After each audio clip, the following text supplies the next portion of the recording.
Incoterms, qu'est-ce que c'est? Ce sont les conditions fixées entre deux entreprises qui sont en train de signer un contrat international.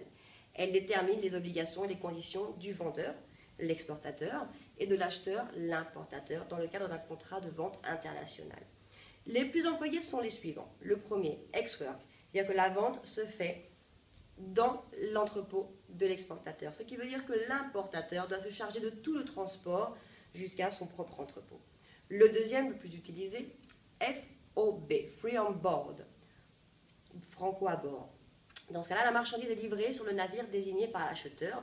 Ses responsabilités se limitent à la livraison de cette dernière sur le port d'origine.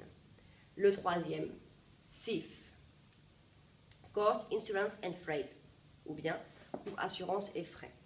Le transfert de risque s'opère lorsque les marchandises sont livrées à bord du bateau dans le port d'embarquement. Le vendeur assume de plus tous les frais de transport et d'assurance jusqu'au port de destination et les frais de téléchargement. Il effectue les formalités d'export et paie les droits et taxes liés. Le dernier, relativement utilisé aussi, est celui de Delivery Duty Paid, rendu droit acquitté.